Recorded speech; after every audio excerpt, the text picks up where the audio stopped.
Sure. Pledge allegiance to the flag of the United States of America, to the republic for which it stands, one nation, under God, indivisible, with liberty and justice for all. Thank you, Don. Okay, roll call. Jim King, Yeah, I'm here. Donald Matisse, Here. Gregory Stewart, President. Betty Harris Howard. Here. Jamie Wolf. Absent. Aaron Chase, Here. Richard Dory.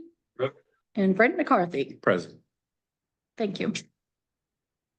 Did you have a copy of the minute? You got a choice here, you're gonna hand them out, and if it's simple, just in tonight, if it's not, just take them and put them on the agenda next time. Agreeable? Agreeable. Wait, you hand out for the final. I'm gonna just sign a piece of paper because I don't have that. Apologize.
CA one.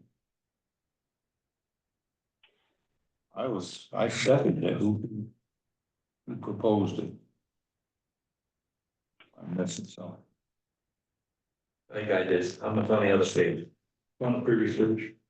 I had 3 conditions. Oh, great. So they were said- One on the first page. Okay. Yes. Rapidly. Any other comments on the? Your motion to accept?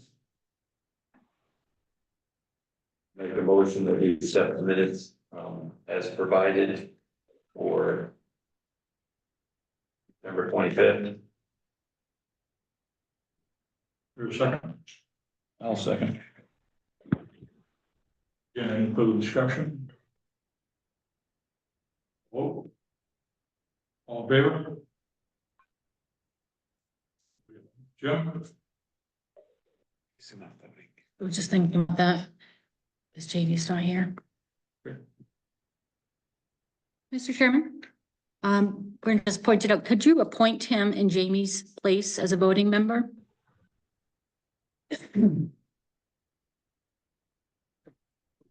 Just for the record. Yep, thank you. Okay. Okay, thanks, next item on the agenda, open hearing, open amendments to Windsor zone. Is there anybody online? Jim is the member, of course, and then CAT are the initial you can see up there. I don't know who that is. They're at a lot of our meetings. So we do have one member of the public. The member of the public on Zoom. Have you put on your?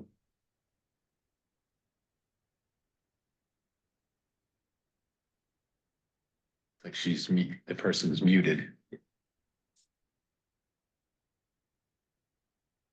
Okay, seeing no input from the public.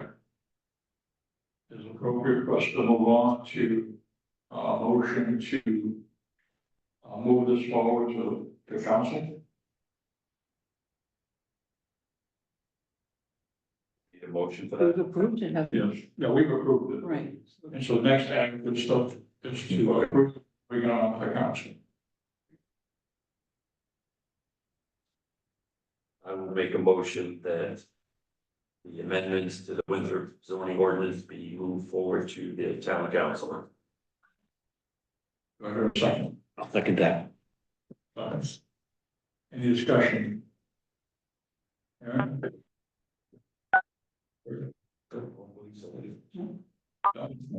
Right. Jim, do you have any input on this vote?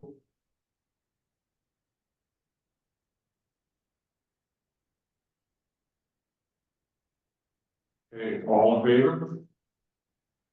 Opposed? I, Let's say yes. Jim? yeah, I'm in favor. Okay, so this will go forward to the council. Is there an updated one or just the one that's marked? Was in the package she gave us. Oh, okay. Oh, it's marked up though, it's not. It's not marked up. Yeah, it's still marked up, it's And I not. think for communication purposes, that's probably a good way to do it. Yeah, Well, I had to notice it to the public that way or they wouldn't, yeah. Yeah. So that is what was noticed to the public. Haven't updated it yet. All the council see. They're gonna see exactly what, yep, Then, once they approve it, then we'll finalize it, yeah, and I need to update all the references, yeah. date it, and all that. So it's getting closer. Okay,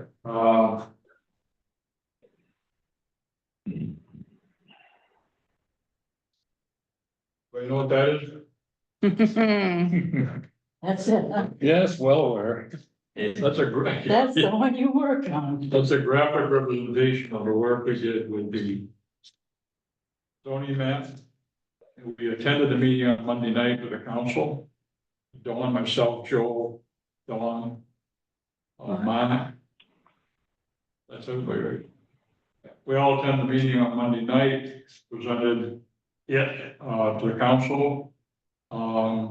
Asking for them to officially, approve it, and then it officially will be posted to, the website. Fairly soon, but they did approve. Excellent. Congratulations. Another thing down. Yes. Okay, then let's move into the workshop. Yep. Which one? So first I just want to say, I don't expect anyone's gonna read all these documents. I just want to go over what's there. Then you can take it with you, but there are some questions I'd like to have discussion on. So this is a sharing. Yes, Future workshop. correct. But why don't I start with the first one, which is a table, it has blue on it. Do you have one? You have one now, you didn't. So, Within the packet you gave? It's over, I think it's over here, Don. Actually, over here with the. Did you send out packets? with the, no, there was just because I just had questions. You're trying to take my stuff, buddy. Yeah. So that to the right of you, Don? It's right here, Don, it's in this file. Oh, this one? Yeah. I think Too many files. It's in this file. Okay. This is what It's got a you, blue top on it. do I have yours? Oh, my Lord. I didn't know I had another My file. bad. Yeah, we look very. Coming tomorrow. I don't see. I need to do that. Take this one, sir. It's not mine. If I find it, I'll do You should have another one. it. I'll look that up. So, at a previous meeting, Greg had brought up that we really need to have something in writing as to what we're gonna address and when. As far as what tasks, we talk about site plan regulations, we've talked about any number of things. So what this table is merely items pulled from the approved 2024 comprehensive plan planning board has been identified as one of the entities, at least, that's responsible for putting those strategies into place.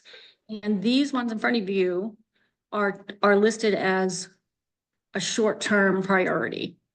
So these are the ones that, I can't say low-hanging fruit, but these are the ones that they want the board to address first. When I say they, meaning ideally the town, right, at large, because the plan was approved.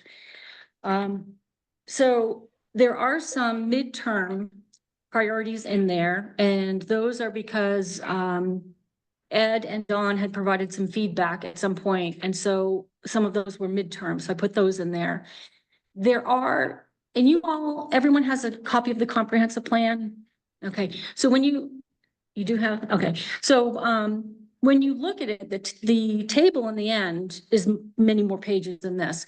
And you're gonna see that there are midterm and long-term and ongoing strategies that overlap, they go along with. I think that we're gonna end up addressing multiple ones at the same time. So whatever it is you pick moving forward, I'm gonna go back and see what other priorities that aligns with, and so we can look at that all together, if that makes any sense. So we're gonna start with the site plan regulations.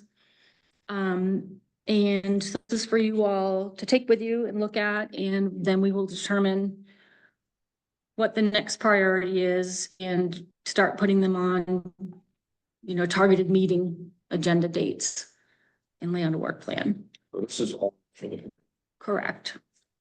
Now, there are others who are designated. I want to use the word tasks. I don't know that that's appropriate, but so most of them have identified multiple parties involved. So the Conservation Commission, the town manager, the town council, planner. So these are, the planning board are listed in whatever other groups have been identified. So there's usually other people who are potentially going to participate. Maybe you'll ask for their input, depends on what the item is, what role that they can play.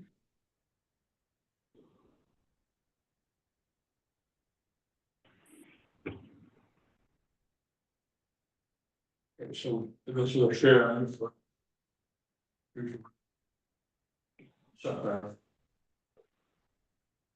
Yes.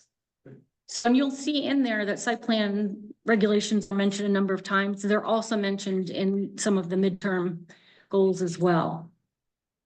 So we should look at those and see what those objectives are as we're doing the site plan regulations. It says no short term. For planning. Is there any short term? So there was a couple of categories where within that, the strategies identified, the planning board wasn't delegated as being responsible for any of those. For short term, it doesn't mean that there aren't things that the planning board will address in those categories, but for short term, there wasn't. We're involved in all.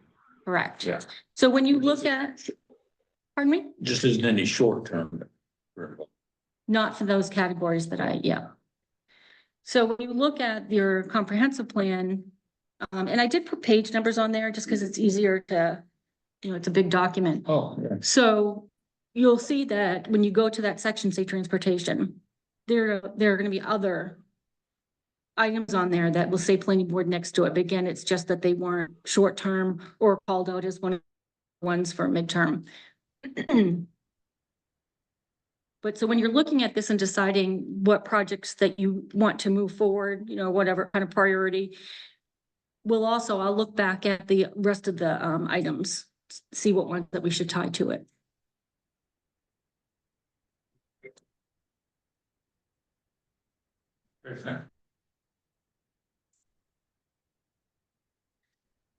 Guys. So I have questions for you all. One of the things I printed was an email that I had sent.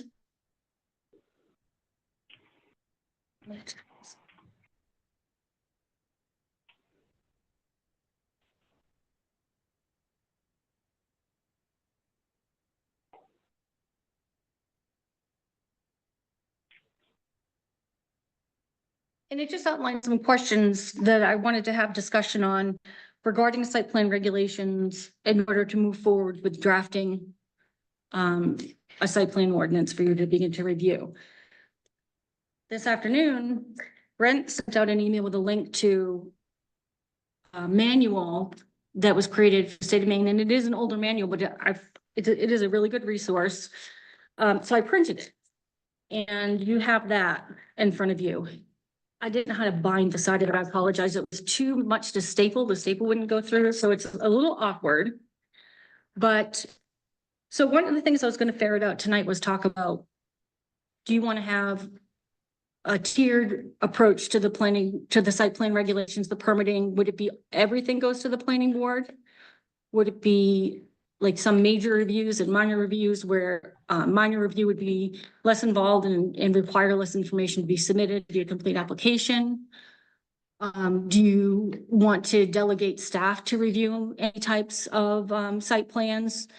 So I feel like this is really important to answer, because the regulations are the regulations. All of the performance standards are going to apply to, to all projects.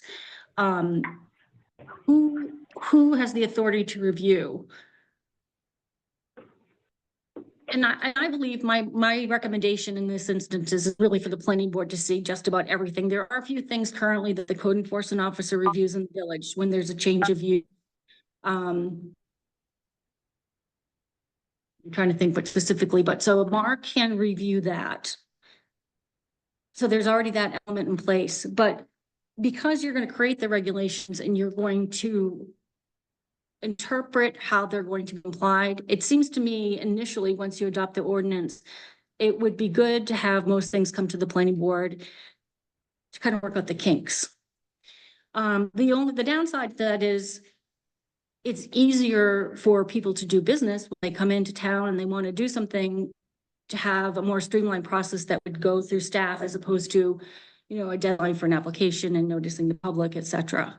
So it's really, I think it's a hard question. It's a hard question. And once you get comfortable, move forward with the actual, process and what the standards are going to be.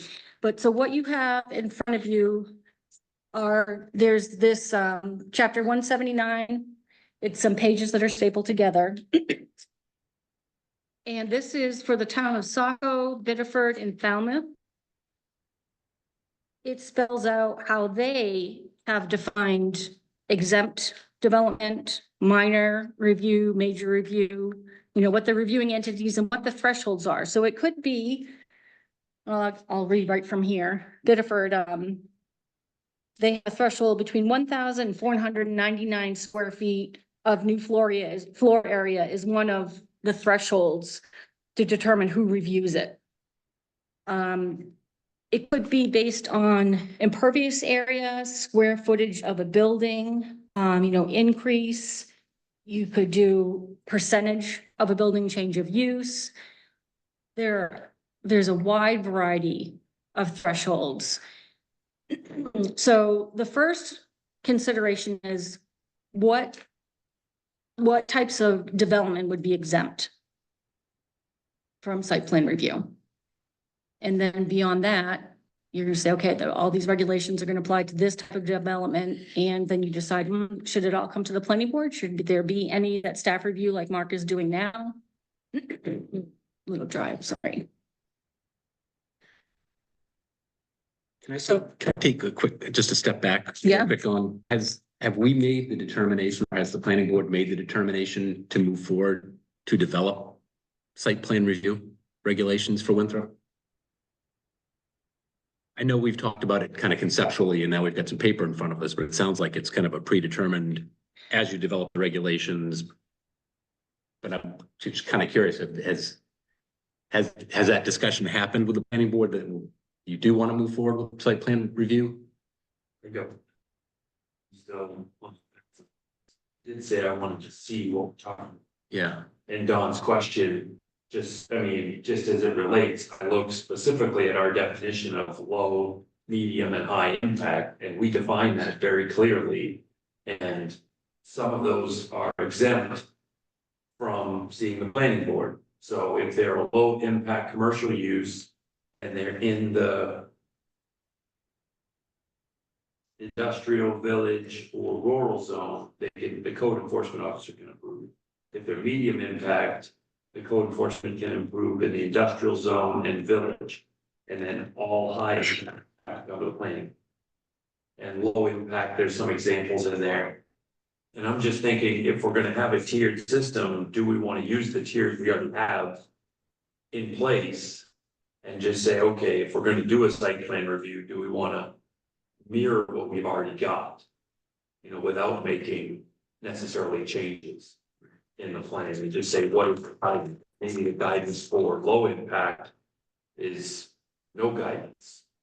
You know, just because it's the code officer can make a number of those, and if it's coming to us and they're looking for, you know, some kind of an approval, they have to come to us if they're in the general residential zone or something like that, and they want to run a barber shop, they need to get us to approve that. And we have to go through our, you know, 14 factors and all of that process. So to me, we've already got something, and the only thing this site plan review would provide them is additional guidance. What we're gonna require in our review. So if it's something we're not requiring to see, we don't need to create a site plan review, because it's gonna go to the code officer and they're making the requirement. Only, you know, they're making the case on what they need. Right. And we shouldn't make that, but if it's coming to us, then it makes sense. If we're at a point, and I wanna be careful, because like I said, my biggest fear is we paint ourselves into a corner. And that we put out a guidance that allows something that we didn't need to allow. And we can't regulate to, because we said this is what you were supposed to do, and they're like, we did what you said to do, now we painted ourselves into a corner. Right. Where I personally am opposite side of the lawyer side, you know, it's like, if you don't have it in writing, but you have general guidance, you can apply it as you see fit. But if you put it in writing, I get both sides of the argument, I just prefer not to put it in writing, because I've worked for the federal government, all the rules are in place and they're always wrong. There's always loopholes. They contradict each other everywhere. There's loopholes everywhere. So the more you put in writing, the easier it is for me, for a smart person to navigate and Right. negotiate. Yes. Where if we get we get the gist of what they're doing, we get this kind of, it falls into one of these categories, we can now regulate those categories. So that's my preference. Maybe that doesn't protect the town as much. I don't know, but it's gonna be a lot harder for them to use a loophole to get around us or to get around the process if we put a site plan in place. So I'm not committed one way or the other. I kind of wanted to look at this review handbook to kind of see what my thoughts were. Is this worth diving into? Is this valuable to us, or is what we have reasonable or close enough to cover? And it's not like we see these cases every single week and we've seen a few of these over the years, and no matter what we do, there's gonna be uses that we're not expecting. Sure, You know, I look at marijuana and solar being two of them that we had no idea they were coming until they were in front of us. Yeah. So we can't, so trying to build a site plan for what we know, we can probably do, but build a site plan for what we don't know, that's gonna be hard. But I think as Don said, you can build in those triggers, X amount of impervious Yep. space if you're expanding beyond such and such, or square footage of the building is X or Right. Y. But that's why I wanted to see what the guidance is, see how much, again, how much you put down in writing is, the more concrete you make it, the easier it is to put a crack in it, right? So, and to find that crack in the way through. Yeah. So that's my only concern. is Yeah, that- and I'm just going back to, it's right on the first page here, of the sheet John gave us on the comprehensive plan. It says, consider developing a site plan review ordinance to give the planning board more oversight. And I just I don't know if I might not have been here when that happened. I just wanted to see if a discussion had actually happened on whether the board agrees that that's a good direction to move forward in, or not to develop site plan review. No, I'm still on the fence. I think we kind of pulled this last time, and I think we have enough back and forth that I don't think any of us are at a point where we're 100% committed to one way or the other. Right. So, but I think I'm glad you printed this off, because it's a good starting point to take a look at it and maybe come back with a little bit more of what's the sense and what would this provide us. Yeah. I think what Don's trying to do is give us the material and help us with a format to go forward, like our workshop. Mm-hmm. Figure out what do we want to do. Going forward. And then we've had at least 3 discussions. So I think, within the last 2 months, so. Yeah. So, Just want to note, Bern mentioned it says consider developing, and above that it says explore the option. So and the ordinance, the document is broad, right? So my thought would be is at the conclusion of a discussion to maybe put something in writing because there's going to be a comprehensive plan implementation committee. So if we have some documentation as we go along, like, okay, we considered that and here was the results and we, you know, I think that part of that process would be to document that it was complete but here's the result. That would be my recommendation. Yeah, I think that's good. I think we need to keep this question right at the front. As we move into this, sometimes we can get caught up in the sunk costs. We've already invested time, and resources, and we've already started to move this ball along. We can't be afraid to stop it if we're saying, I don't think this is the right path for us. So that's my only point, is I think we have to continue that question. You know, because I don't think I know I'm not there yet. And I think, you know, it's easy to forget that. And it can get the momentum going, and feel like, oh, we have to finish this one. Really, we don't. And I think it's great that you put this list off. I think it'd be good to read through that in detail and say, are there other important topics that we're missing that are maybe a higher priority? I don't see the site plans happening in, you know, that's not a very short probably timeframe. It might be, but I'm not sure that it will be. Are there other low hanging fruit, if you want to use that one, that we want to tackle, that we could get out, you know, kind of like very easy to check the box forward, that we think might be important, so.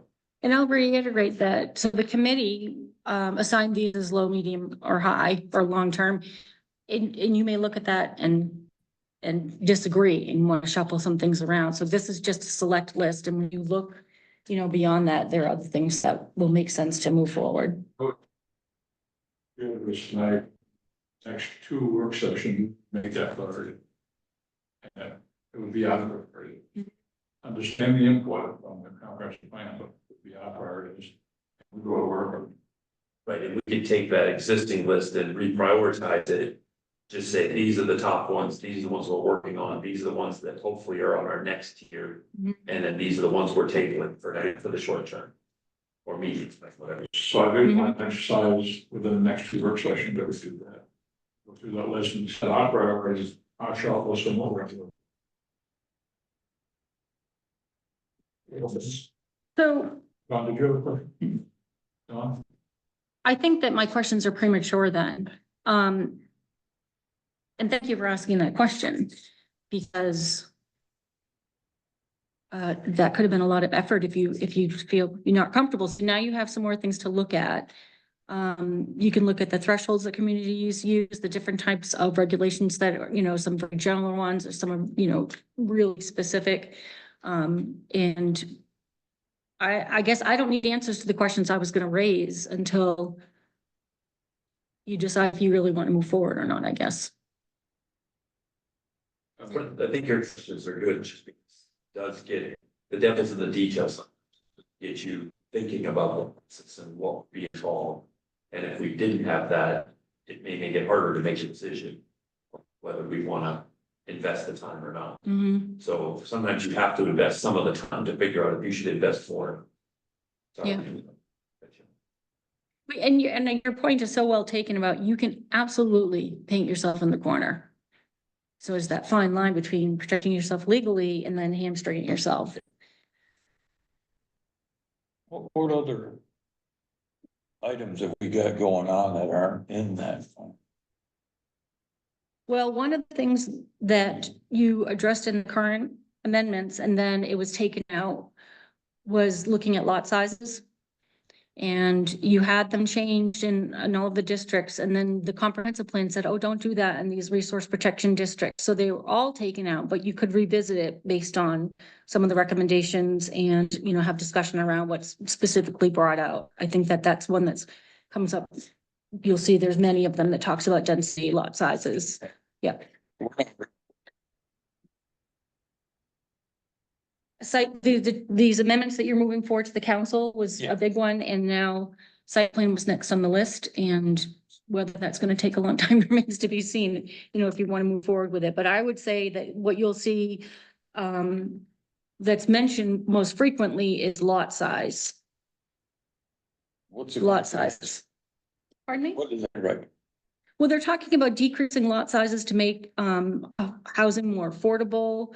Talking about, I mean, it's less land consumptive, making the density be where the public infrastructure is. There's all different aspects of it. So when you see a suggested strategy, it depends if it's under housing or if it's under natural resources, it comes at it from a different angle. But we did reduce the lot size in this new zoning thing, right? No, No. No, no, We ended up, we didn't? yeah. No, No, that's, We can't. yeah, yeah. yeah, like and on their list, they specifically list 8,000 square feet for lots in a public sewer. That was really where we were close to anyways. Yeah. We were talking about making it smaller in sewer, but I think when we got into the changes, we kind of got stuck and said, maybe we won't make all these changes. What's that? I'm sorry, As far as the state. Goes, maybe a little sophomore to do it, but. Could we come up with some? Like really difficult. Obscure.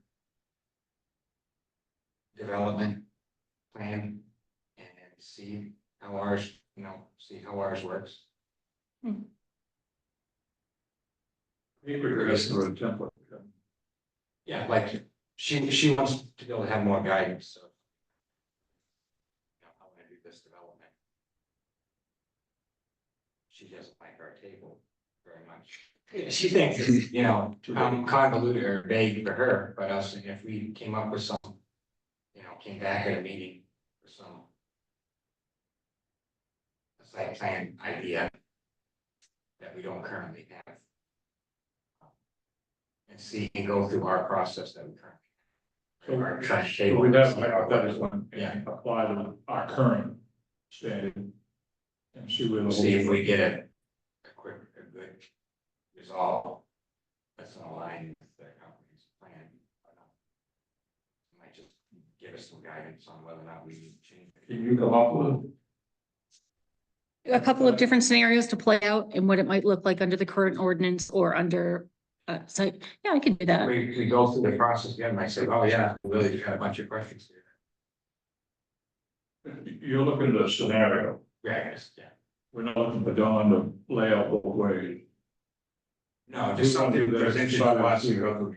We do the exercise. We did the exercise. Yeah. So you would need to do all that work too. What I hear you saying, you're gonna make comparison of. Ours, our current one, and what a different one will look like. Is she gonna give us an example? Yeah. What I'll probably do is pull an application that you've looked at, right? Because you've already looked at those criteria. And then in a very broad way, look at, okay, so you do have performance standards around parking. I'm drawing a blank, but erosion control, Yeah. stormwater. Okay. That's a good example of, first want to build a 20-person insurance company. They want to build a small manufacturing plant. They want to build, you could come up with just a handful of examples. And apply our standards and see if what we have would work through that process and how that would work. They would come to you and say, hey, I want to build a small manufacturing plant. This is where, and not even where, they want to build it in Winthrop. Maybe we go through the process and say, where would that option be? How would that work? Where would be the right place? And could we end up with something in the wrong zone or really wrong? Do we feel like that's really challenging? I would think if our current system. Works well, that determination. If we spend an hour debating it, obviously. Right. Well, we almost could do it independently. Dawn could just present it. We could come up with our answer. There's no wrong answers. And just if we all came up with the same low, medium, high, if we all said, oh, that one's medium, well, then we're there.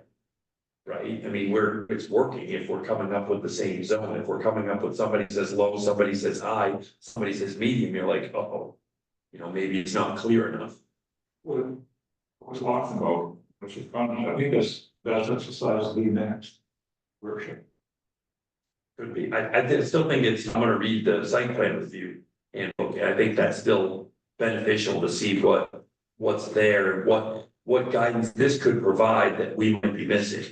And see if there's a bridge between the two. It may be obvious. It might be.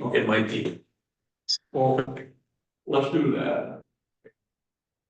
Don, you come up with 4 or 5 examples. That's form, but I believe I could come up with something that would be a tool. And kind of say, here's the project and doing a little, cursory analysis of, here's what your existing regulations dictate. And I'll have to pick some basic, parameters for, Don, correct me if I'm wrong, I think all we're asking to do is come up with examples.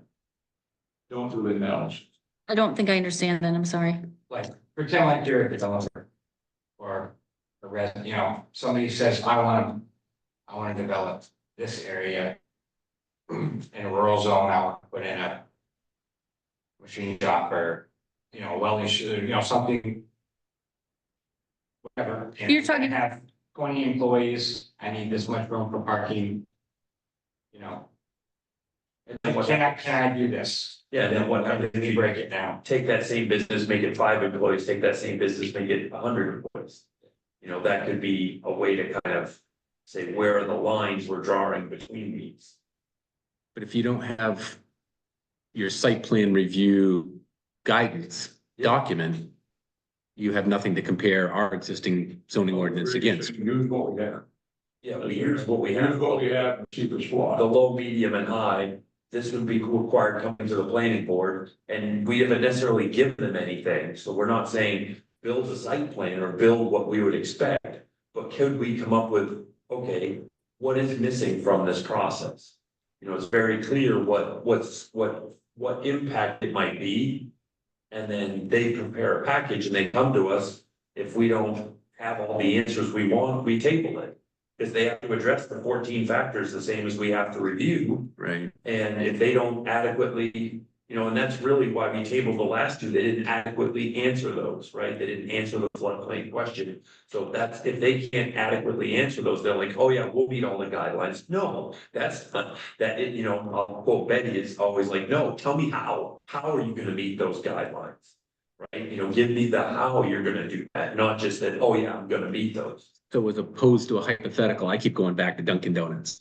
I can't believe the planning board did not review an application for Dunkin' Donuts, to put a store in. Why don't we use that as an actual example and say, Yeah. what did Mark look at?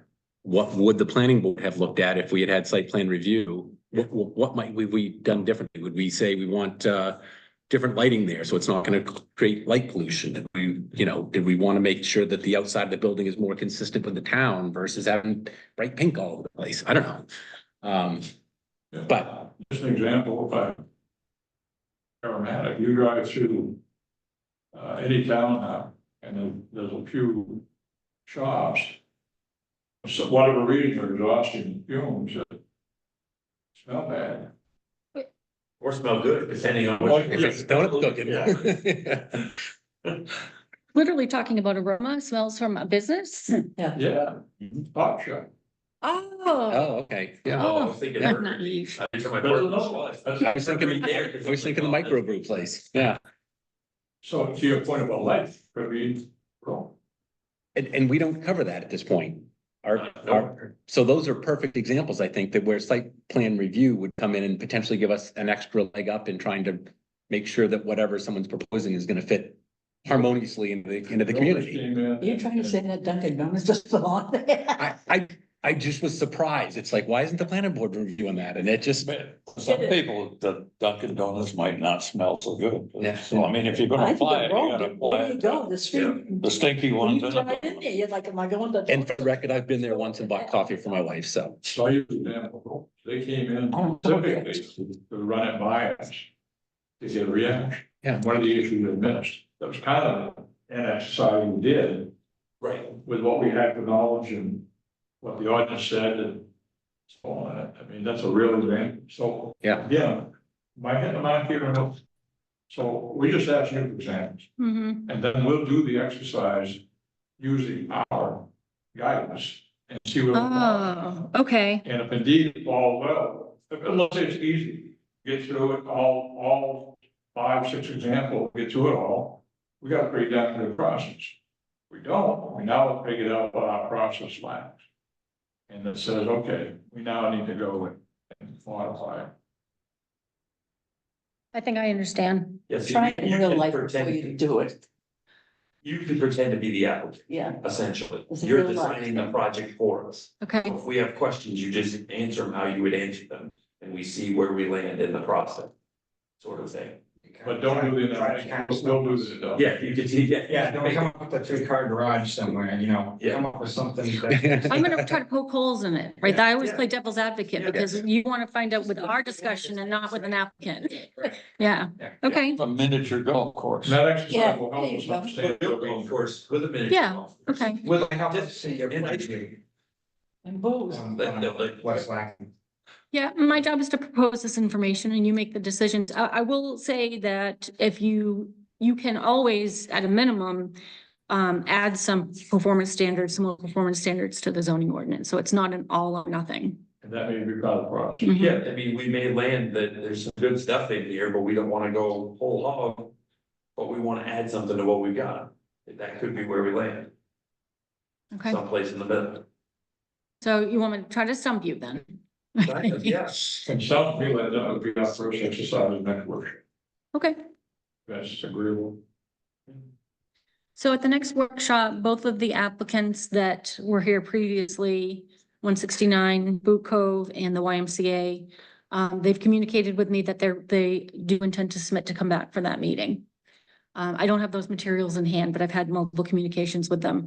Additionally, Winata Drive, the solar array and Turkey Lane solar array that came in within the last year, their approvals expire in November. So they want to come in and they have submitted to request an extension, a reapproval. So that'll be on that agenda as well. Those are the items that I have.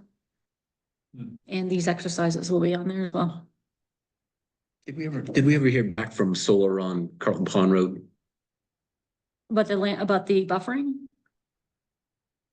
They got a conditional approval and one of the things was they had to submit a landscaping plan. Okay. I must So not they were been still here for that fulfilling their conditions last I knew because Mark was tasked with reviewing that. meeting. Okay. Thank you.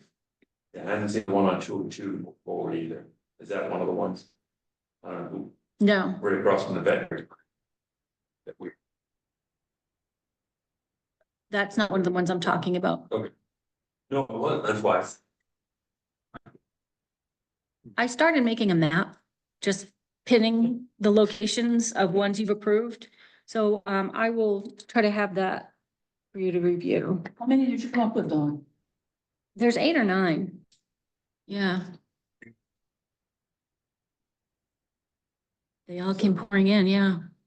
I think they are, it sounds like they are. On roll. Don read it long and she'll make it. I'm just making a note here. Let me look back at my questions. So my questions were really more about what should site plan, it wasn't, do you want to do site plan? Which should have been the first question, but it was, how do you want to do it? And what are the thresholds? Do you want to have it all be planning board, major, minor staff? So that, we just talked about that. So that was a big question I had.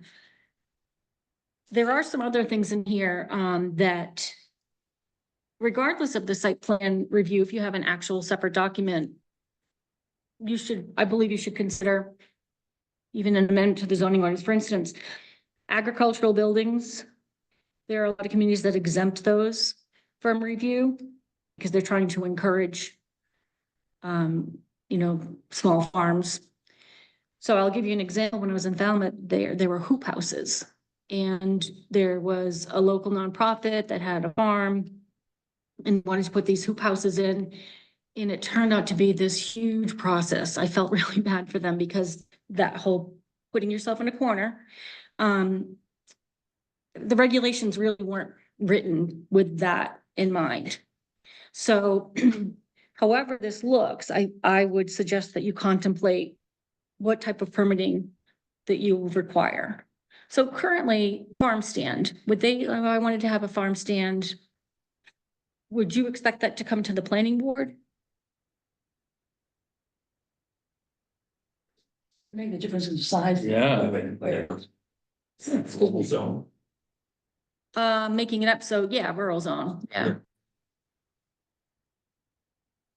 It'd be, single occupant, low traffic, be low impact. And who knows? Maybe I'll use a couple of these things that I was gonna ask you about as examples. In a 5 this. Well, Pardon me? make sure one of them.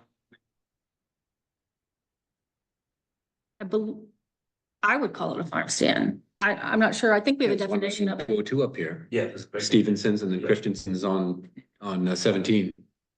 And I've seen it where farm stands had to come in for review and it really wasn't written that way, but it turned out they had to do a whole site plan with, parking and landscaping, and it really was meant for people to pull over in the field and. Yes, You told, yeah, so they're, what's the, that, Hmm. It is. Impact. so, that's a good example, right there. Mhm. Who decided, employees, knocking, Yeah. Well, in an access. Facility, Yeah, yep. but, facilities. yeah. Size, yeah. But as, I think, I know when I read that, I saw exempting. Farm, different types of, farm construction, and I was kind of like, yeah, but they get repurposed too. Farms get sold, they're trying to redevelop it. I wouldn't want something to be built that is. Exempt from the rules, and they're like, oh, it's for my animals, and they build a, 50-foot tall condo. Right up against their neighbor because they're exempt because it's farm, so that's again, as soon as you make exemptions, you start. A point to that, I just ran into talking to my brother, and Don might know the answer to this, I've never heard of it.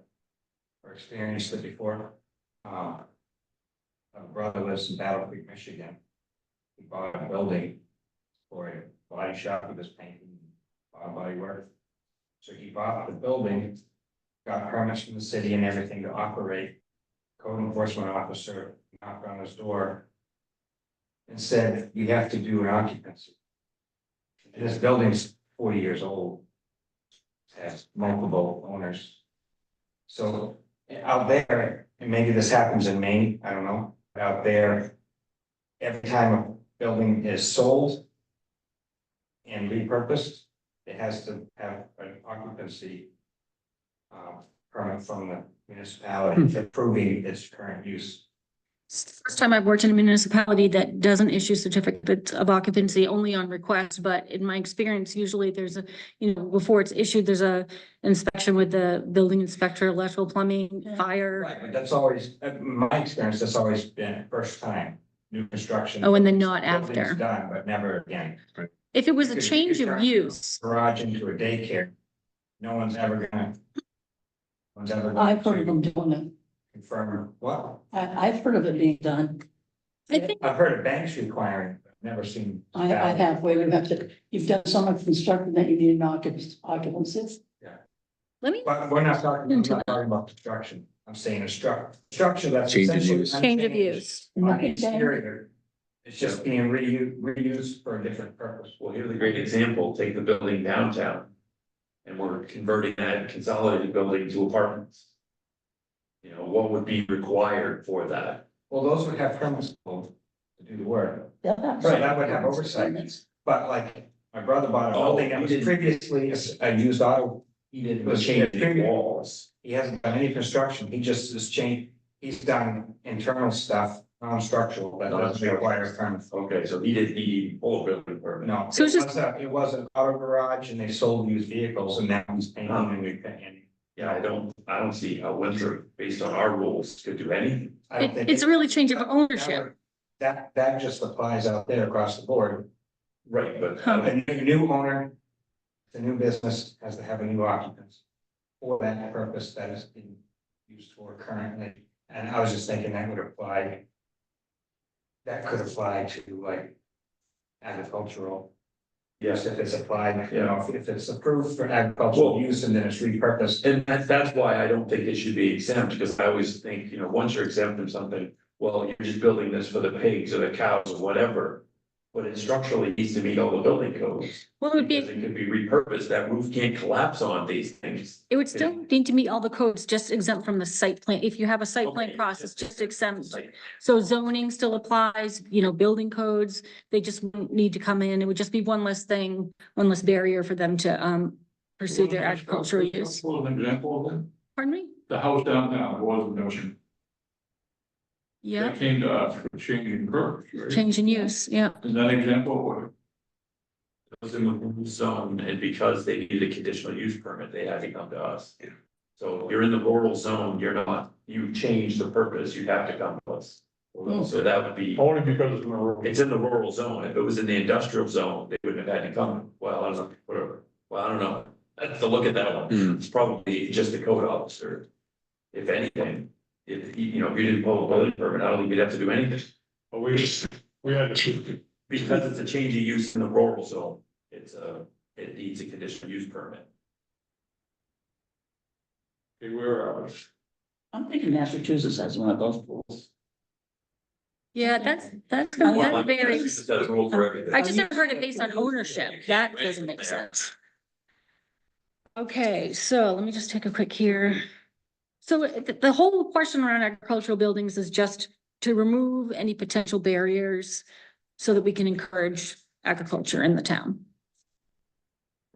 We end up with, if we do have taxes and, some have a tiered system, and we could just put agriculture in the lower tier and just make sure they go through code officer review or whatever.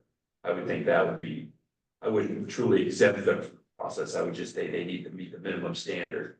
Unless it gets over maybe a certain size or something like that. Yeah, it's very hard to draw those lines. It is. And that's where the size always comes back to me, because you don't want us building something massive right next to the property. DeCoster Chicken Egg Farm. Yeah, Mm, right, yeah. right on the property line, they didn't do that, and now they didn't have to do any kind of permit, they didn't have to come to the planning board, so they didn't have that evaluation. So that's where I'm always cautious of exemptions. We can minimize their impact, we can minimize it, we don't wanna hamstring somebody from not being able to be a local, small farmer, for sure. I'm for apple fed. And again, No one believes what I said. We got a planning order. We don't- I don't think we need to reinvent the wheel here. I think if there are some good examples, Don. I'm gonna reach back and think of some really uncomfortable situations. Well, I'm thinking if there's some good examples, maybe the municipality that you worked with Yarmouth before, did they have site plan review? They did. Did And it work well? It did. But so here's an example. This would be a good one to play out because Down East Energy was in the village. That's a working village. It's not like a Kennebunk or, York. It's a working village and there was fuel tanks. And they wanted to expand and put more fuel tanks. And it was hugely controversial. And there was all question around the use and if it fell into one of the categories. And I think that will be a good example to use that is a little gray. And you wouldn't expect it. It was an unusual circumstance.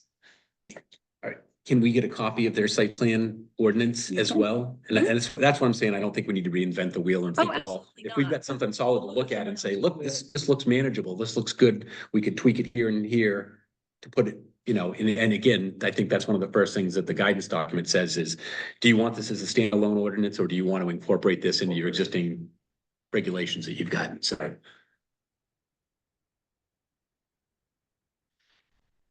Do you know how long Yarmouth has had that?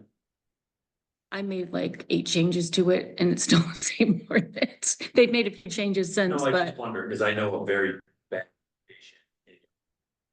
It's business into the room.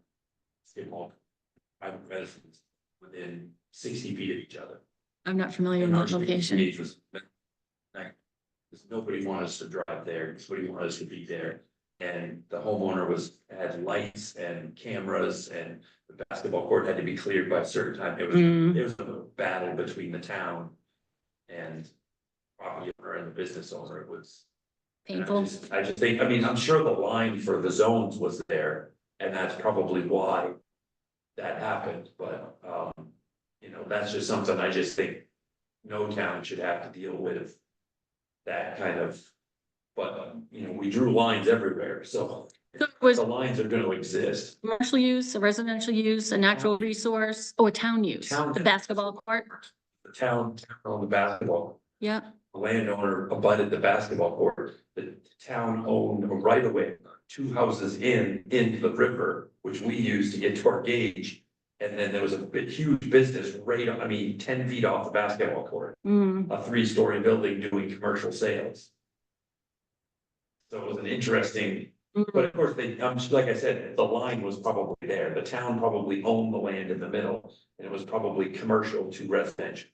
Would be my guess, hopefully it wasn't another issue.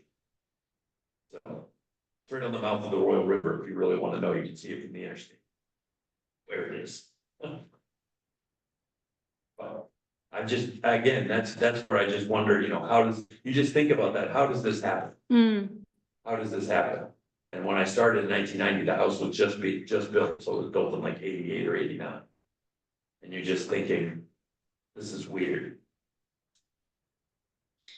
So I'm gonna think of some unusual scenarios that might be difficult to look at, and then purposely, so that when you look at them and apply what you have. Yeah.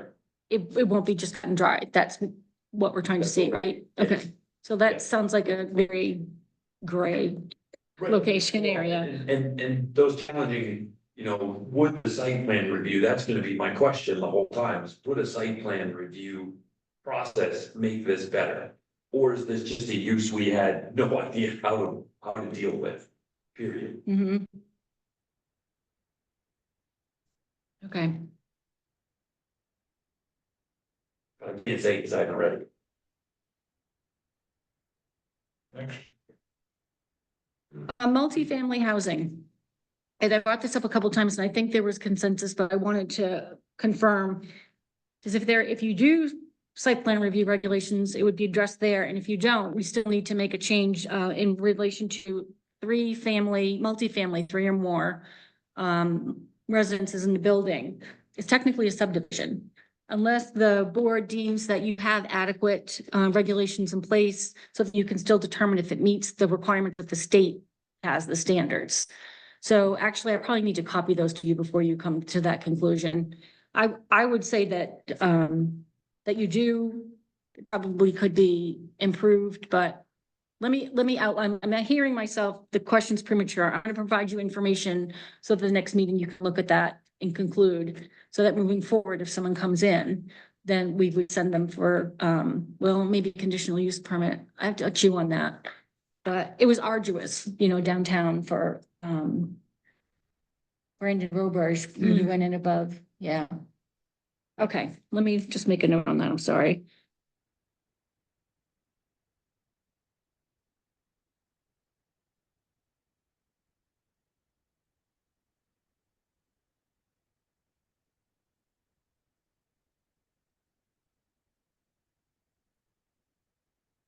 Did you give us something on that?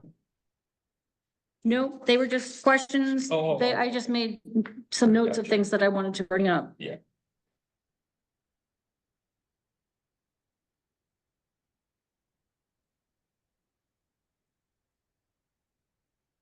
That was that one.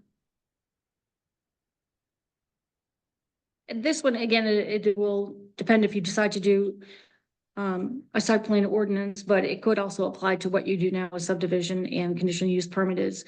Some places require a sketch plan or pre-application. It does extend the process for the applicant because it's an extra meeting. But ideally, they come in before they vest all soft costs and do all the engineering, and they get your feedback, and then they design. So that's just something to think about. There's this whole concept of whether you're business friendly or not. And that would be one of those things that some people might question, although it could make it easier for the applicant and, so that they're not having to backtrack on design. So, like, in it and describe. It would be, but even less information, even less layout to get more general feedback. Because once they start laying out the actual design on paper, more existing conditions than just a sketch, just ideas. Like, if you look at it and say, well, we really think the parking should be over here behind the building, or, and they've already done some engineering on it, it's just harder and it's, costly for them. Say, That's just a question. Yep, some do. Yeah, and you might want to tie that to your major industrial development, that prior to submitting an application, come in and talk to us. Yeah. Let's make sure we're all on the same page. Needs to require. The only reason They I, wanted to invest in. Let. Is, when they came in and with doing, you're telling them, best thing you could do was walk in and get a sense for the project without doing the engineering. maybe at a minimum, putting some language somewhere that highly encourages that if you don't want to require it, because it's awful when you get application package plopped down and you've never seen the person before. And it happens, so. Okay, so at least some notice to them. And then sidewalks, if you want to consider that they be required, they're just elements that are in the site plan regulations, so. I've not seen anyone require a site walk, but just a question that should be answered, so we can put it. Oh, no, I'm sorry, site walk, a site visit, yeah. Get out. And then these are questions that I have that could go for a site plan, or even looking at the process that we have. So subdivisions are required to be recorded. There are times where it would be helpful to record a site plan, and many communities require that at the registry. But then we have some of these real basic sketches, that people are doing that may not be necessary, but we have this recent example of enforcement action and documentation. There's a big benefit of recording an approved plan. You have the chair sign it and it's recorded. Then there's no question of what was approved. So just something to chew on is, do you want to require any of the types of approvals that you grant to be recorded? And then you would put the onus on the applicant to record it. And then I like to have them give me a hard copy of the recorded plan with, the recording information on it, and then email a PDF, and then we have both. So. Mhm. Because we have a lot of sketches. Sometimes they'll make changes and talk to us and all of that kind of thing. And I see what you're saying, though, is we don't have, like, what's the final. We don't, boy. And sometimes it's tough to figure that out. Yeah. And if we had that. So, could we require that? I guess that's a question. You The can, condition of their permit is that. They don't have to come back to us, we approved it, but they need to submit a plan that has all of the required information documented on it, and then. That would be for you and Mark to finalize before you submitted it. that's one way to do it, but I'm gonna point out, because I just rediscovered this in the past, few weeks. We actually require shoreline permits to be recorded at the registry and submit a copy to this. They're supposed to submit a copy to the state. We have something in there now. If people are doing that, Probably aren't. Rick did. I did it. Yeah. They, the other So- people, not That's right. recommended. Interesting. So this, That makes sense, so. Three parts. Field board, planning board, and the state deed. Okay. And all said and done, his last recommendation was document the registry of the deed. I will also say they're very specific for what they'll take. Right, that's the one thing is. Yeah. Very. With the format. Upland, yes, they're really focused on the application, and what was allowed in the application. Interesting. Maybe that's good. Very specific, and I tried to put more, I tried to register more, they wouldn't have it. Hmm. But it's a good point, probably rare individual did it. Well, and I think, and I don't want to take the time now to do what I made a note, but I think it came from chapter 1000. I don't think that was something local. We get. Yeah, I think it is. I think And it might be. I probably read it 10 times before, right? I'm sure that's why Yikes. DEP has it in there is probably it's in the state guidance, so we probably have to do it, but we really should get what the registry's requirements I will are do that. and make sure that's in there because they're the ones that if we are submitting it to them, they're the ones that need it. And I think actually you might have given me some of One that. for future need, if you sell that property. And there's any issues about,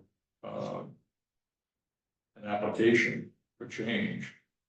It's all there, it's all Right. registered, it's not a question, so it's really the benefit of the landowner.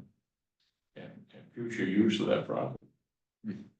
And this is why I know I list conditions. They are in the ordinance, but I really like to pull out things that they're in there, but that would be a great example for a standard condition of shoreline permits is to have that, to put them on notice that they have to do that and to remind us as well, because we need to get a copy of it for our records. So I'd suggest making it a standard condition moving forward. That was 4 feet up. 100 foot, and approved twice. Mm. For one, the building of it, 2, the modification of it. It was approved twice. 4 feet below the 100-foot mark? It was at 94 feet. Non-conforming. Greg's ears are perking. And it was resale property, Mm. so Well, and now they have to do the flood adjustment on Maine started in July.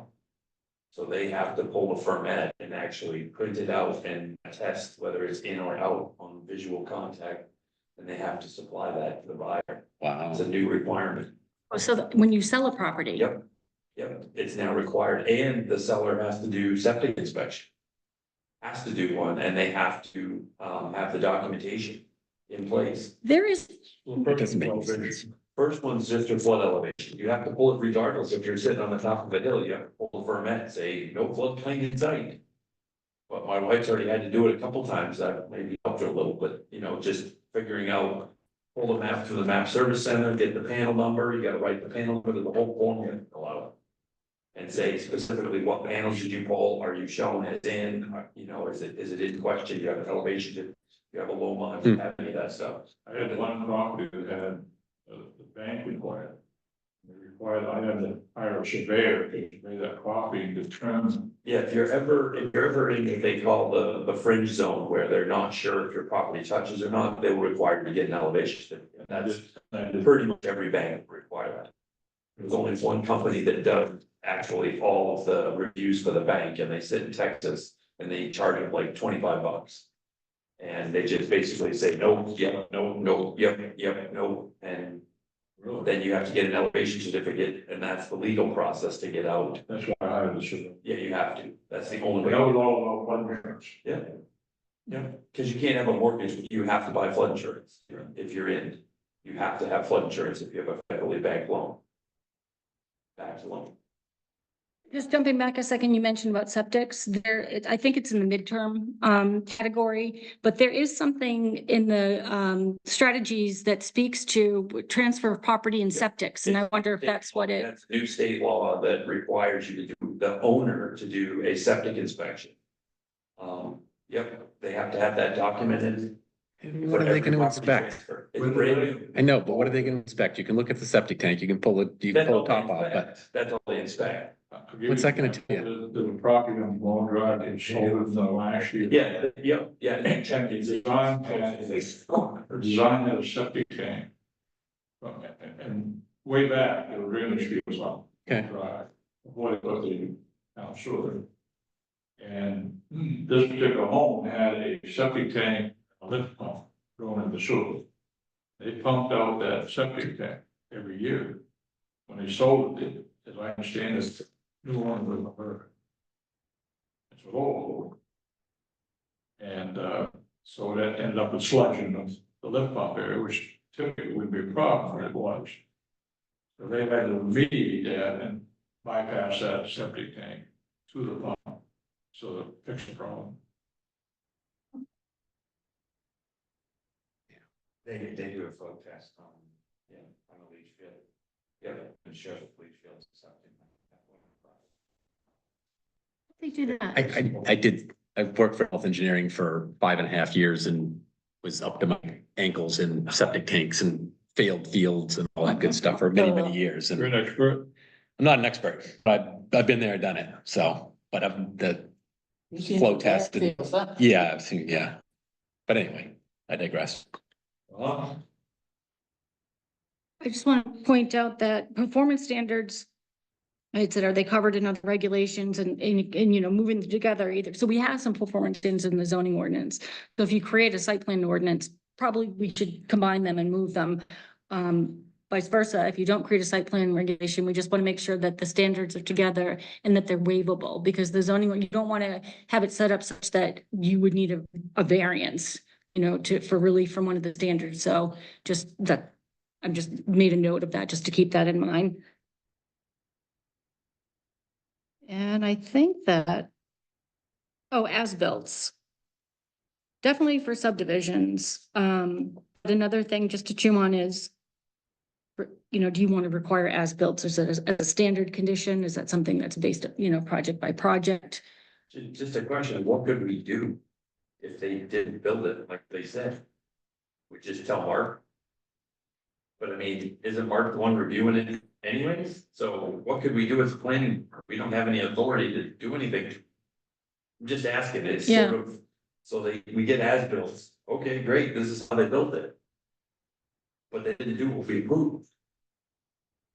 Well, a great example would be, we have a right? The road. Yeah, so the thing is that they're more apt to build it according to the approval if they have to provide an as-built to show that they met the requirements. check and balance. Okay, all said and done, the authority is code enforcement. Right, but our only authority is just to go tell him. Yeah. No good. They didn't follow the directions. Right? Well, They should have. you could require them to get an amended plan approved. Oh, the as-built would come to us? I thought that's what. It could, if it was, so if someone's in violation, so this one we've been talking about, that person may have an option of restoring the site. Or let's say that they feel that they can meet the requirements of the ordinance with how they built it, to come back to the planning board with an amended site plan or amended conditional use permit application. So there are options. But I think it protects all parties in certain circumstances when as-built is done and recorded. Not for every case necessarily, so that's why that whole backing yourself into a corner, but Yeah. I think that, you know, that should be on the table somewhere. And not just all of a sudden bring it up, you know, at a meeting to someone when we've not, you know, generally had it on a list or reference somewhere.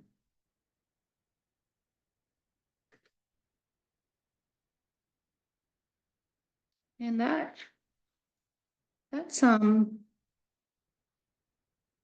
helpful for me. Your question was the most helpful, Brent, that I should have asked that question first. Again, I was just asking out of curiosity. I didn't know if it had been talked about, discussed at one of the meetings that I'd missed and No. that if there was agreement that we were gonna move forward. I didn't see many meeting minutes, so I just figured. It's worth Yeah, asking. and it specifically says explore, consider. It doesn't say you must. That being said, I certainly am in favor of doing something with site plan review, so. Wasn't throwing that out there as a bomb to, Mhm. You gotta share with it. That is all except for, I want to remind you that there's the training, we talked about that a little bit earlier. I'll be here for registration in person is at 4 and it starts at 4:30. So and it'll be in this room. Very You know, chill, Pardon me? very chill. I thought you were gonna bait. Mike said, you'll see it. I might go to the movie theater and buy a big thing of popcorn. They did that for me one time. I bought a trash bag of movie theater popcorn. We'll see if I can find someone to do it again. How do you Popcorn and chili. Go good with go? it. Goes with that. Yeah. salty. Go get a big one at the theater, then we'll run out, you come back. When they sell them, we both plan on ten tomorrow. I'm marginal at this point. I don't plan, but I'm gonna be brave.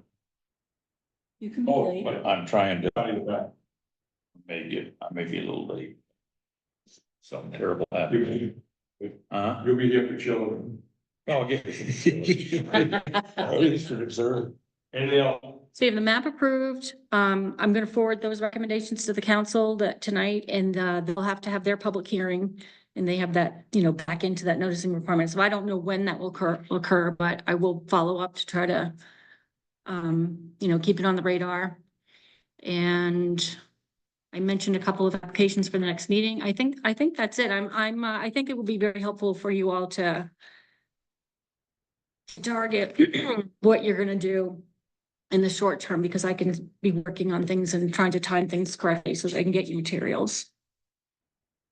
I'm very happy about that, Matt. Go on to the. Wait a minute. Lesson learned one. Nobody will. So whoever can go, I would appreciate it. Or when we present the ordinance change to the council. Oh, yeah. What do we have? Is that gonna be Monday, 2 weeks? We don't know. Well, they have to meet the noticing requirement, so it won't be that early. Because it's so many days out in advance. Is that? No, I think. I put a summary memo together, and when I forward that to the council via Anthony, I'm gonna share that memo with you and coordinate that before I forward it to them.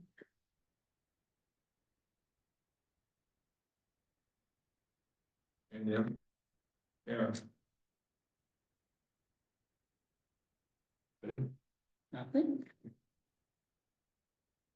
One quick, Dawn, at the last meeting, as we were wrapping up, we were talking about maybe having a smaller group get together and report back. Did you get any information on that? I started to look into it, but what I really wanted to do was reach out to the attorney, and I did not, just to confirm. My conclusion is that it is not a meeting, as someone had mentioned, and that it should be still held in a public place. I'm gonna back right out in case I'm wrong. No information is better than bad information. I'm still gonna check with the attorney on that. Thank you. Yeah. Then we adjourn. That's it. All in favor? Aye.